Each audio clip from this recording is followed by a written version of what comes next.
So we'll be thinking then about what it means to feel safe, how we as a church can think about creating a safe welcome, and how we as individual members of the church body, as Christ's body, might be seen as a place of safety. And we'll draw on the two Bible passages we heard read and some of the thoughts we've already been tossing around. So the dictionary definition of safe is protected from or not exposed to danger or risk, not likely to be harmed or lost. I love that second one particularly, not likely to be harmed or lost is what safety is.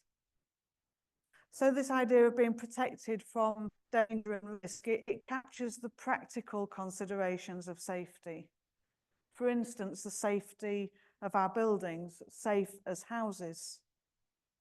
A house or building is not safe if there's dodgy wiring, or fire hazards, or if abusive or exploitative or discriminatory behaviours are accepted.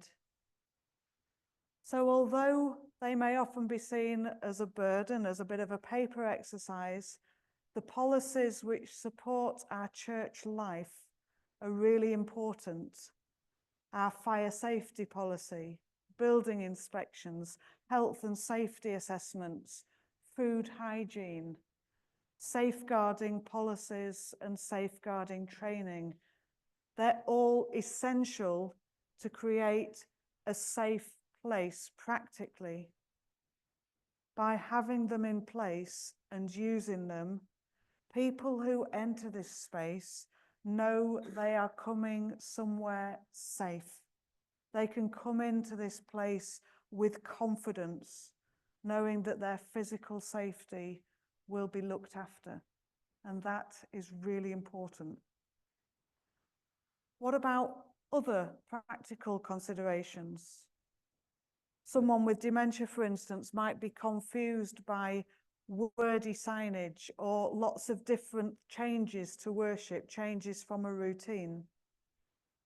Someone with neurodiversity may find noise really difficult and may prefer an order or symmetry about the look of the place. I wouldn't feel particularly safe if there was a big cobweb hanging up there, especially if it had a spider hanging off it. We all feel physically safe in different ways. And it's important that we consider how other people feel safe when we think about what our church building looks like. The practical considerations are important, but so too are spiritual, emotional, and social considerations. To me, feeling safe is being in that moment where, as Jesus and the psalmist put it, our soul finds rest, where we can feel relaxed, at ease with who we are, where we are, and who we're with. So I'm going to make you work a little bit this morning. If you were going into a building or joining any group, what would be the sorts of things that would help you feel safe? Going somewhere for the first time. You'll have to shout up because I'm a wee bit deaf. Okay, so knowing the safe ins and outs, yeah. And knowing where you can go if you don't feel comfortable, there's a way out, okay? That's not always just a physical thing either, is it? Sometimes in any situation, we're always keen to know that there's a way out, a way we can backtrack out of it if we need to. Yeah, okay. Sorry, say that again. Confidentiality, feeling that people are going to treat you confidentially, yeah. Sorry? A warm welcome, yeah, something really simple, just a smile and a hi, a hello, yeah. So feeling respected, accepted for who you are, basically, whatever colour, gender, lifestyle, whatever, yeah. So all those things make us feel safe going into a new group, a new place. Think about some of the things we had up here that we talked about with safety. It is those things we talked about, isn't it? Feeling accepted, being cared for, listened to, protected, having a way out as well as a way in. Guided to things where we're not likely to be harmed or lost. So it's important that we ask ourselves as a church the question, do we offer a quality of welcome which enables anyone of any colour, orientation, lifestyle, background, and opinion a safe place to feel at rest? Do we present that welcoming place? Many of you will know I used to work at the hospice, and my favourite definition for a hospice is a place of rest on a journey. I'll say that again, a place of rest on a journey. A place or person where you feel safe, where your soul feels at rest. So I'm going to tell you about Betty and Mary, not their real names, because of confidentiality, in day hospice. Betty was the life and soul of the group, always laughing and sharing the most outrageous anecdotes. She was a real blessing to others, bringing joy and laughter. She was full of joy on the outside. But in a one-to-one conversation, she cried because none of her family would talk to her about what was happening to her. So she had no one to share her joys, her fears, her hopes with, and her wishes for end-of-life care.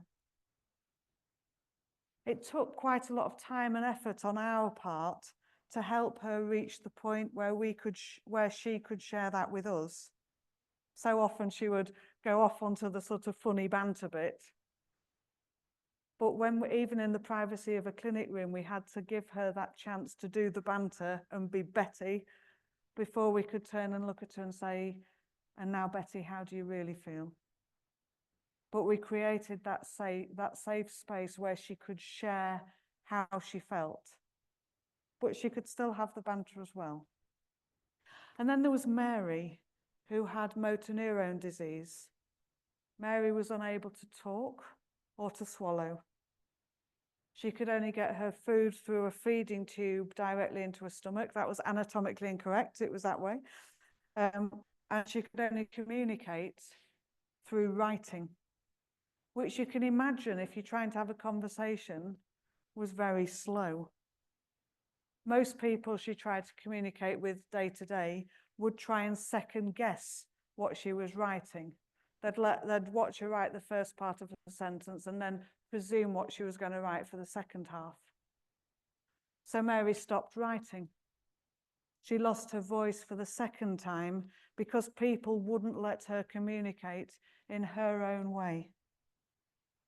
So on the face of it, Mary would seem quite standoffish, serious and reserved.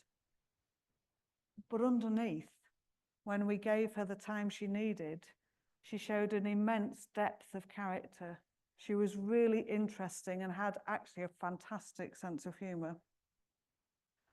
So in the hospice environment, both Betty and Mary had found a place where they felt safe, where they could be themselves and share their deepest concerns without fear of judgment, and knowing that the information wouldn't be shared or gossiped about. They'd found a place of rest on their end-of-life journey. They felt safe. Our churches will have Bettys and Marys, among others, people whose outward appearances will hide untold things on the inside. We might not know what those things are, but we should be sensitive to the possibilities. Imagine, for instance, a young lass comes in, sits well away from everyone else, and struggles to make eye contact with you. You may have even invited her to sit with you, only to be waved away. Reserved, unfriendly, miserable might be some of your first impressions. But underneath, There might be someone who is painfully shy, and it's taken her all she has to even come into the building. She may have had or be in a violent or abusive relationship, so any interaction, any contact with other people terrifies her. She might be grieving or have financial worries, or she may be a busy mum who's just come for some quiet time. How can we help her feel safe? How can we help her feel held in safe hands without physically touching her, to help her feel accepted without knowing everything about her? Well, as Roy said, we can smile, offer a warm welcome as a starting point, can't we? And rather than pinning her down and saying, where do you want to sit? Come and sit with me. Perhaps we could give her a bit more freedom and choice by inviting her to sit where you like. You're welcome to sit with me if you want, but sit wherever you want. And if she happens to sit down in our place, rather than make her feel uncomfortable and challenging it or giving her the look, goodness sake, let's just find somewhere else to sit, eh? Safety is sometimes found in just not being pressured into doing something, just being allowed to be, just that invitation, a safe welcome. What about the gentleman then who comes in a bit worse for wear, smelling of alcohol? Our first impressions might be quite negative, but what might be going on? A broken relationship, the loss of a job, tied into the addiction because it's the only thing that takes him away from his traumas in life. It's his safe haven. He might be loud and disruptive because it drowns out the voices in his head, or it helps him get noticed and get some attention. And what about the other people who come in week after week, those people who we know or think we know well? We don't know what concerns or fears or hopes might be underneath that outward expression we've come to know. We've all probably got something going on which no one else knows about. How can we feel safe in this church environment? How can we help others feel safe? Jesus said, "Come unto me all who are weary and thirsty, and I will give you rest." Do our churches offer the same invitation? In what ways can we be God's hospice, a place of safety and rest on life's journey? So that's sort of thinking about the church as a whole. What about each of us as members of Christ's body? Can we be individually a hospice to other people, a place of rest on their journey? So there's some people we feel safe to talk to, aren't there? And those we don't. So what is it? Again, bit of work for you. What is it about somebody that makes it feel safe for us to talk to them? What is it that they do that helps us feel safe?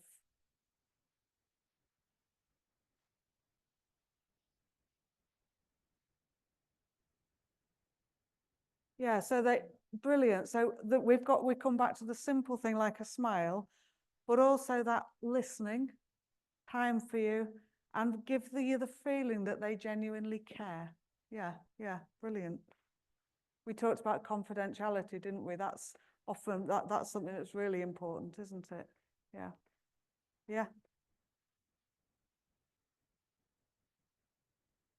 So listen to them, let them think about Mary, let them do things in their own way and their own time. Yeah. And give them chance to say it in their words. Yeah.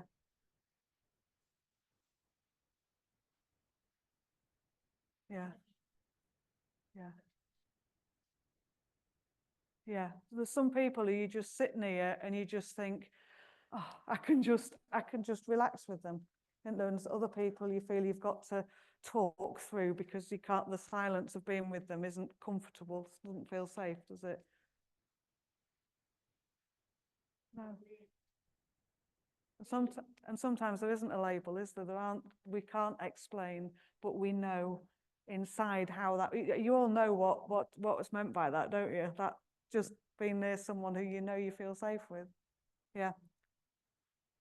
Body language as well, really important. Not great, is it? But yeah, that just that openness, that eye contact, things like that can be really important. That's a whole, that feels like I've gone into lecture mode now. But yeah, really, really important stuff.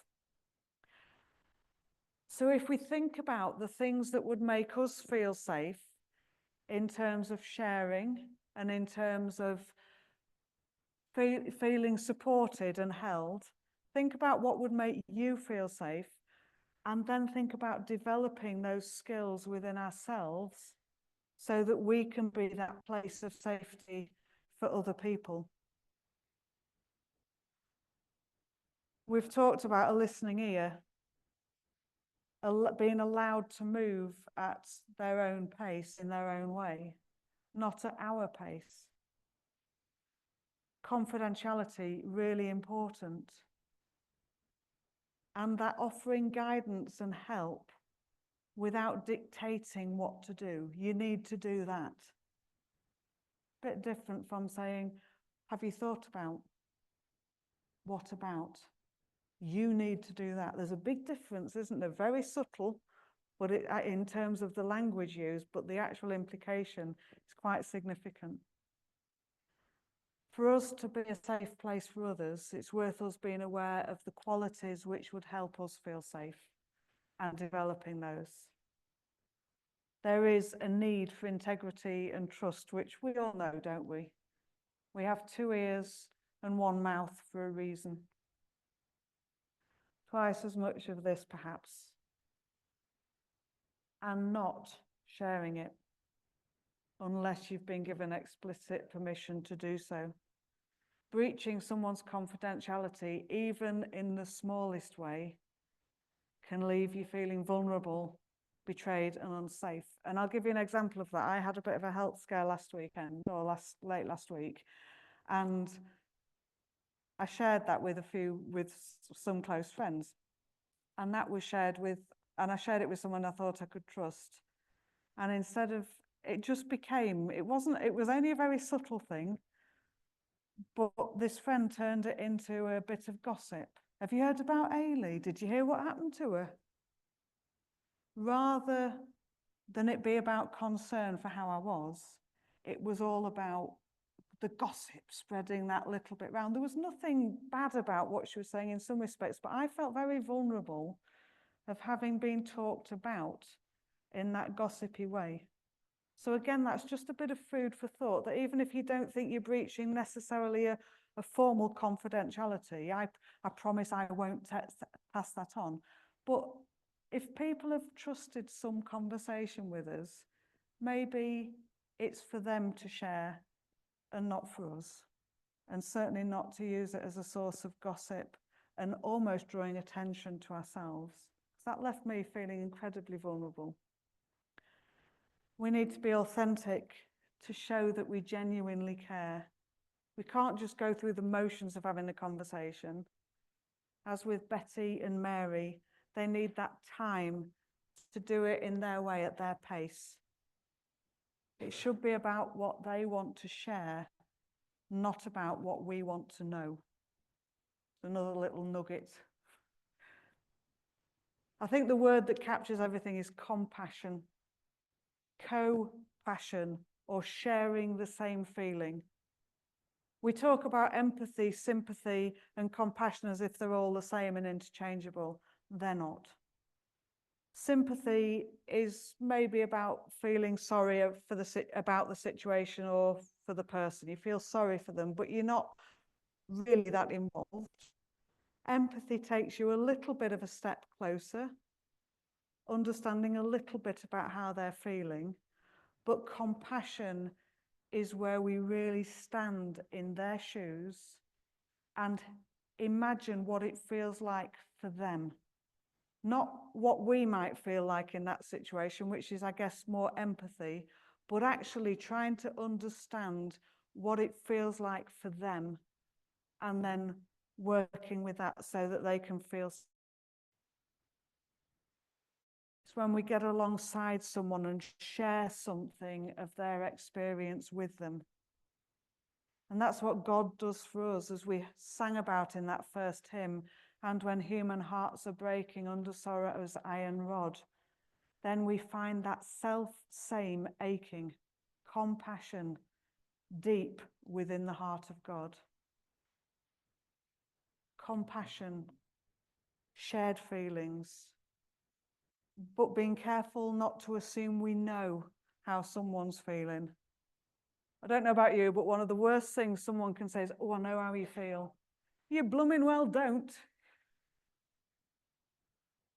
It's about listening to what they tell us and trying to understand and think about the impact it's having on them so that we can understand their hurts, their feeling of being lost, and get alongside them.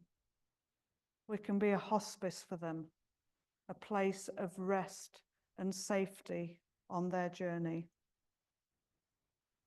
Jesus said, "Come unto me, all you are thirsty and weary, and I will give you rest." He also said, "Take my yoke upon me and learn from me. I am gentle and humble in heart." So that's the example we're called to follow in creating that place of rest. The psalmist told us that God is our refuge, our place of safety, where we will find rest for our souls.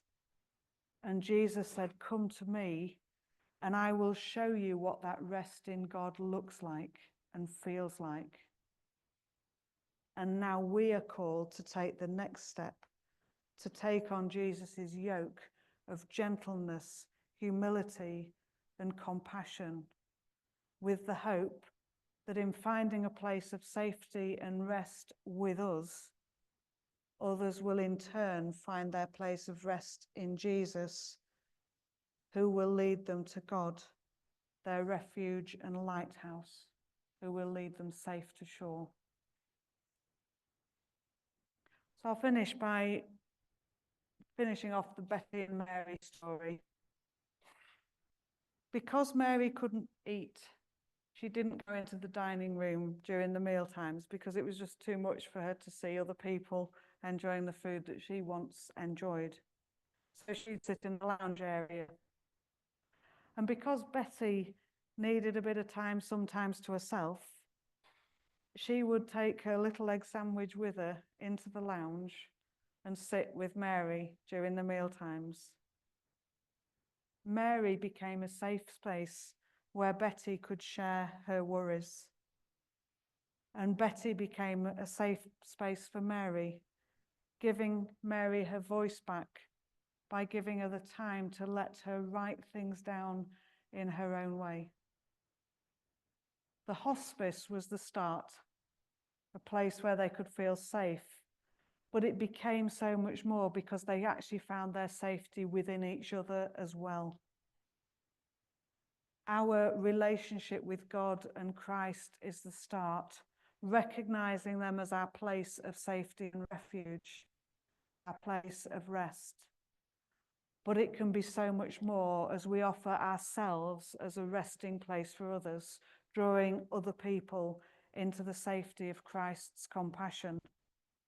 Safety in numbers. As a church, both as building and as members of the Christ body, let's then play it safe. Take up the yoke of the lifeguard, knowing that safe side for ourselves. Let's be as safe as houses where other people can feel protected, can be themselves, and can relax. May our hands be safe, ready to respond to those who are falling or who need to be held. And may we be a safe haven God's hospice, where other people will find the compassion of Christ when they need a place of rest on life's journey. As we create this safe space, others will be drawn in. The number finding safety and rest will grow, and they will know God as their refuge and strength and their hope for the future. So let's be that hospice, that place of rest, that place of safety for others in Christ's name and with his compassion. Amen. And so we sing hymn number 615. I love this song, Let Love Be Real. The chorus is wonderful, and as God loves us, so let us love each other with no demands, just open hands and space to grow.